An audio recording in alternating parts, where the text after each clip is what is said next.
Hello, I'm Craig Finetti. I'm a producer and cameraman here in Las Vegas, Nevada. Welcome to Image West. In this tutorial, I'll be showing you common techniques for lighting and shooting green screen for later keying in your non-linear editing program. By following the techniques described in this video, you will improve the quality of your final composite.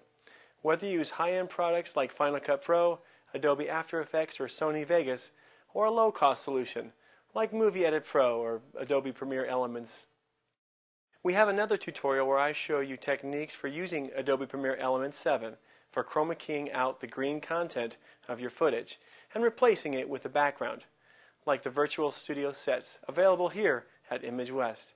The background you're seeing right now is Studio A from Volume 1. If you do not currently own an editing program, Adobe Premiere Elements is a great choice for PC users who are looking for a lot of bang for the buck.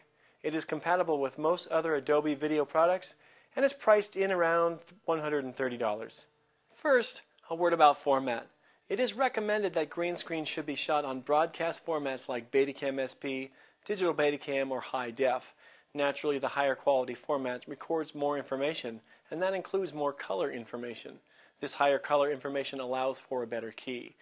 Now, I'm not saying you can't use DV. I myself have been forced to use DV for green screen due to budget, and I've actually been surprised at the quality of the key I was able to get in post-production. The newer programs are powerful and make it possible to get an acceptable and adequate key. For this reason, this video is being shot on DV Cam, which is basically DV. I think you'll agree that the key looks pretty good. Now that you've seen it, I'm going to switch it off so that you can see the setup. The first step in getting the best possible key with the use of a green screen backdrop is the setup. First, iron out as many wrinkles as you can. If you have a steamer, use that. It will allow you to steam out the wrinkles while it's hung on its stands. I recommend not ironing directly on top of carpet. Synthetic carpet cannot take the heat that the fabric can, and you could melt the carpet to the green screen, damaging both. Once you're finishing ironing and the green screen is hung, position the backdrop as close to the wall as possible. This will give your lights and your talent as much room as possible and will prevent any ambient light from illuminating the back of the green screen. Do not place the green screen against an exterior window wall. Unless you have good shutters, very dark curtains, or the help of a grip department, you will have a really hard time preventing the outside light from illuminating the back of the green screen. Mirror walls are also problematic as they reflect back the set lights. Pull the bottom edge of the green screen downstage toward the camera, creating a curve or cove on the floor. Secure the two bottom corners with sandbags or a couple of books so that the cove remains. This small cove will help immensely in the lighting process. Before lighting, have a rehearsal and place the subject as far from the green screen as possible while still keeping your subject well inside the green. This distance will help keep shadows and spilled light off of the green screen. Light your green screen first and then your subject. The lighting of your green screen background is critical to the success of your key and the quality of your finished composite. The screen must be lit evenly. The use of diffused broadbeam lights works very well.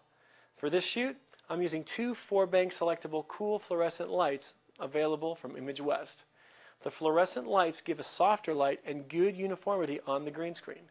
They also use a fraction of the power and create far less heat than conventional Fresnel or quartz lights. This means no blown circuits and a more comfortable talent and crew. Measuring uniformed illumination on the green screen can be done in a number of ways. A video waveform monitor, the zebra function of your video camera if included, a photographic spot meter, or even a still camera with a spot meter function. If you have none of these, I again recommend the use of soft light like the ones I recommended earlier. The uniformity of that light they produce will result in a more even coverage on the green screen. Set the lights in a balanced pattern on the sides and above the green screen. The lighting of your subject is up to you, hard light or soft light. Take care not to cast a shadow with any light onto the green screen. These shadows on the screen will make the green screen key more difficult. In this lighting setup, my key light is a 6-bank selectable dimming fluorescent light with a softbox, and my fill is a single 2-bulb flow dome These lights are all available at imagewest.tv. Be careful to keep all of the subject lighting off of the background. Also, be sure not to light your green screen too brightly. If it's too bright, the color of the green screen will appear to wrap around the subject. It may also produce unwanted green spill on the subject. I usually light the green screen about a stop under the subject's key light level. Another common way to effectively separate the subject from the background is the use of a backlight or a kicker with a colored lighting gel. For green screen, magenta is a good color to use. Here, I use a 300-watt blue line Fresnel from imagewest.tv. Well, now you're ready to shoot. Be sure your subject is in sharp focus. Some video cameras have features that artificially increase image detail in the chip. This results in an overly sharp edge between the subject and the background. These features are often called sharpness, detail, or contour control. If you can, turn these features down or off. Have a good shoot. I invite you to come watch our tutorial on techniques for chroma-keying in Adobe Premiere Elements 7. Please come to imagewest.tv for lighting, camera support, virtual sets, backdrops, and much, much more for your video production. Thank you very much.